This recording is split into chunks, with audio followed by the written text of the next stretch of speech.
Hello guys from Plant Reviews. Today, the 8th of May, mid-spring, and today I will talk now about probably my most fragrant Phalaenopsis. Well, actually, surely, because at the moment I have only three Phalaenopsis, two of which are these two, the Phalaenopsis Sweet Memory Liodoro, and then I have another Phalaenopsis, that is the Phalaenopsis Aroma, that is another fragrant Phalaenopsis. So Phalaenopsis are some of the most common orchids. You can find them very easily in even in supermarkets and obviously garden centers and online. However, usually most Phalaenopsis hybrids on the market are not fragrant at all, even if they are very large, showy flowers of many different colors, from purple to pink to white mostly, but recently also quite kind of brighter red magenta and also yellow and orangey and orange flowers as well. This Phalaenopsis, the Phalaenopsis Sweet Memory Liodoro, is a hybrid between three species, precisely Phalaenopsis deventeriana, that itself is a hybrid between Phalaenopsis amabilis and Phalaenopsis amboinensis, and another species, that is Phalaenopsis violacea. I found out on a YouTube video of Miss Orchid Girl that actually in 1982, when this hybrid was registered, Phalaenopsis violacea was considered the same species of Phalaenopsis bellina. These are both fragrant species of Phalaenopsis that have a different fragrance, with bellina more fruity and the violacea supposed to be more like a spicy flora. Unfortunately, I don't have any of these two species. However, as in the video of Miss Orchid Girl, it states that actually the real species used for developing the sweet memory was actually Phalaenopsis bellina. Anyway, considering that also Phalaenopsis violacea must have a wonderful scent, really, it's not that relevant about the beauty of or the fragrance of these orchids. I'm sure that either with Phalaenopsis violacea or with Phalaenopsis bellina, the scent would have been still wonderful. It is a very nice scent, kind of sweet with a bit of a citrus note, and strangely with some like a scent of I think of a freshly cut grass. Anyway, overall, the fragrance is very pleasant. Also, the fragrance is a medium strength, so it is definitely a perfume that you can smell without putting the nose straight into the flower. You don't need to stick the nose in the flower. You can actually smell it when you are close to the flower. Some owners actually say that just one flower of the Phalaenopsis Sweet Memory can perfume the whole room. Well, my room is pretty big, as you can see, and really I'm not able to smell the fragrance in the whole room. However, might be that if you have the orchid in a different position, might smell more, and also again being a hybrid, might be that different individuals has different fragrances. I have two plants, one bought from orchid..Co.uk and another one bought from a nursery in Lithuania, orchid.Echos, and I have to say both plants, when I got them, were really healthy, very nice. The one from orchid.Echos, this one on the left, was also in bloom. The other one I received from Orchid Garden was not in bloom, but had 4 spent spikes. So I was very happy with the plants. Now it has been 3 years I've been keeping these plants. They're actually still very healthy and they keep flowering. Unfortunately, I repotted last year in semi-hydro, about 1.5 years ago. This didn't impair the blooming. Actually, while the one on the left bloomed every year, the one on the right, the one from Orchid Garden, skipped 2 years blooming and then bloomed finally again this year. The one on the left, after I transferred it to semi-hydro, started developing a kind of tessellation of very green, light green spots on the leaves. So I'm not too sure what it is. Might be. I don't think it's a virus because really I can't. I really wouldn't understand how this plant got a virus, and because I never share the water or the pot with the other orchids. And strangely enough, I have my other Phalaenopsis, the Phalaenopsis aroma, developed the same tessellation on the leaves after moving to semi-hydro. So I might think that possibly must be a problem with the semi-hydro, but again, it is not all the orchids developed this problem. Indeed, I have the plant from Orchid Garden that doesn't show any tessellation on the leaves, as you can see. Well, considering that I'm talking about the compost, so the plant does perfectly fine in bark. I never tried the sphagnum moss, and in bark was very happy. Anyway, I decided to move them to hydro, semi-hydro, because, as I explained in a previous video, it is a very easy medium to keep, and also when you have to repot the orchids, you just need to take the orchid and just put a bigger pot with some more lecal pebbles.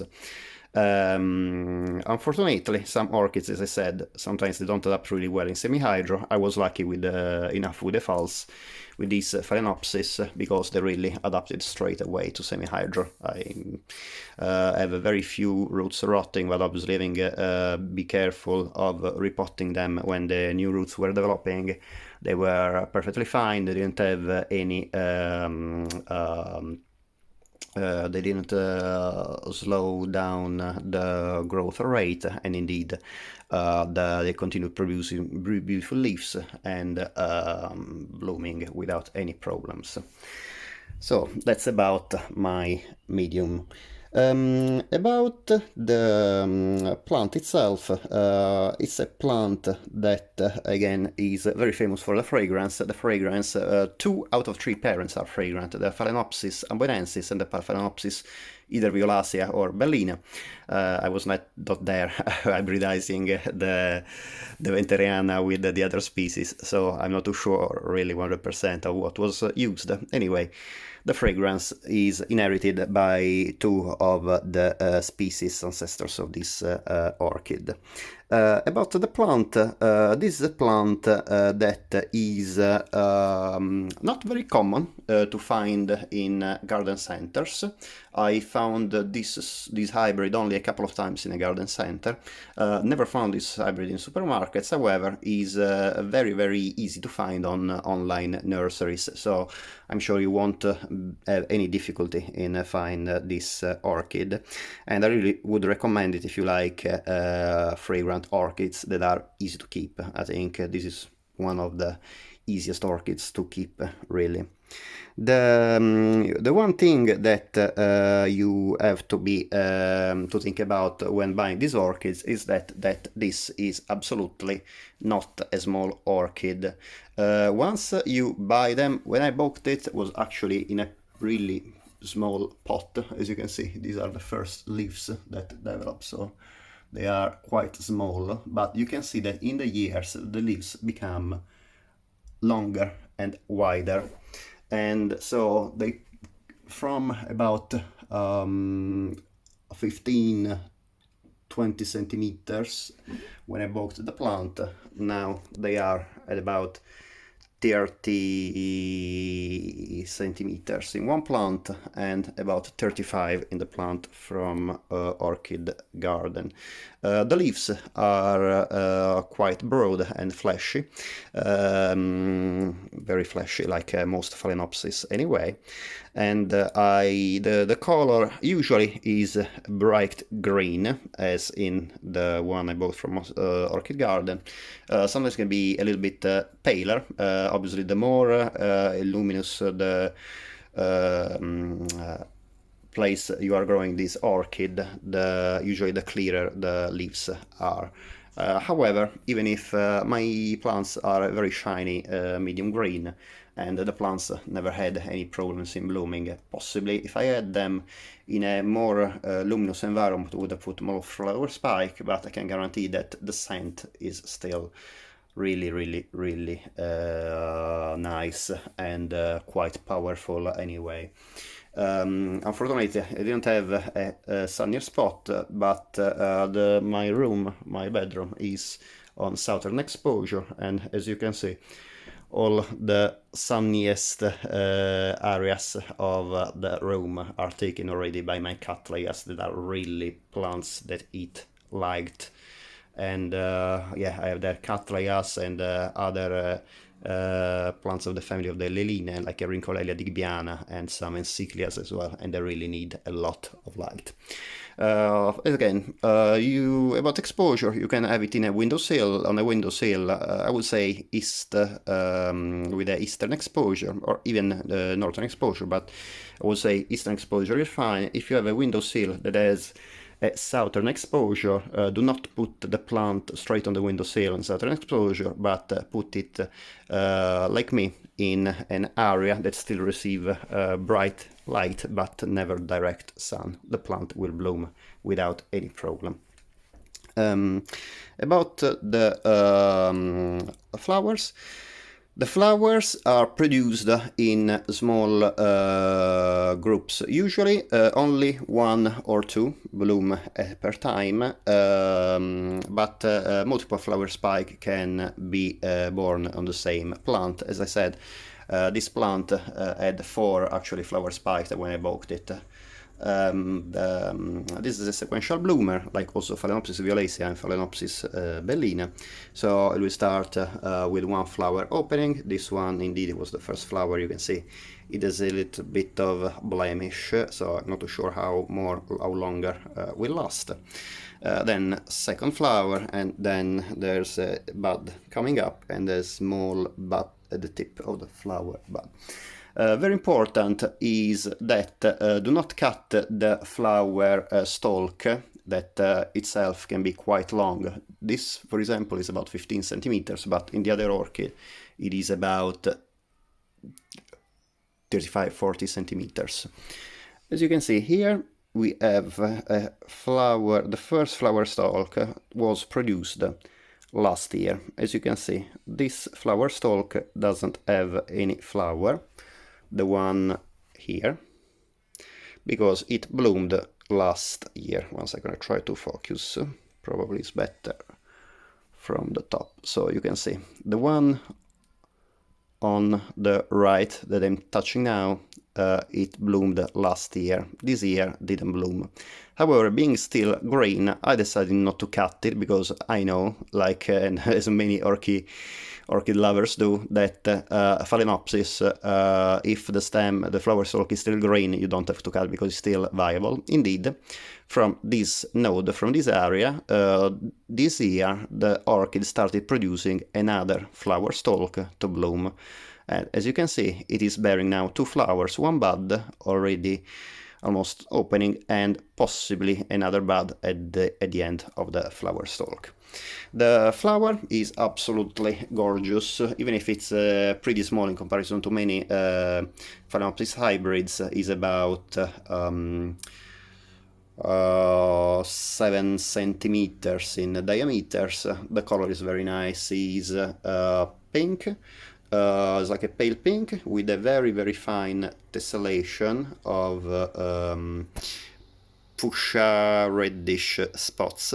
The pale pink on the upper petals and sepals becomes brighter towards the center of the flower, and the two petals at the bottom show, like the bellina and the violacea,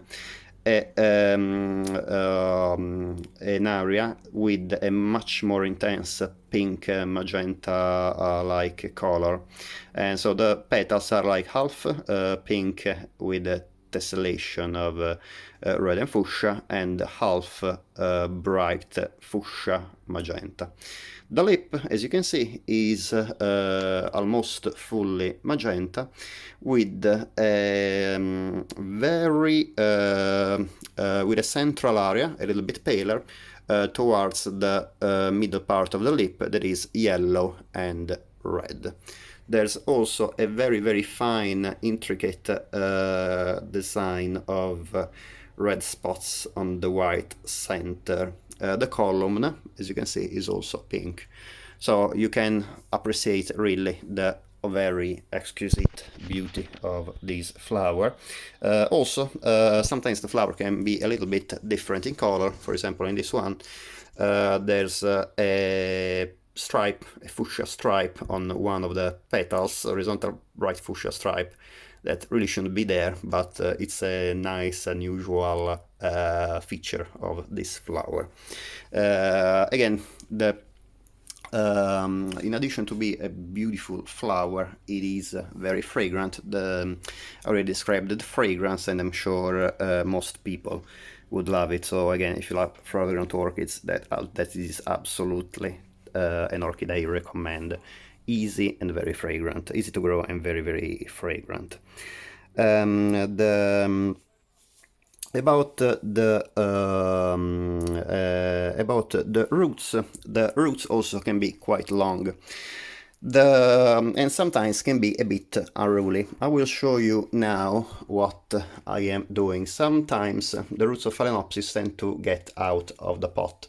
So what I do is, when they start developing, I try to basically guide them through a clear airline pipe, the one used for aquarium. So basically I put the tip of the root inside the clear airline, and I try to direct it in the medium, in this case the leca.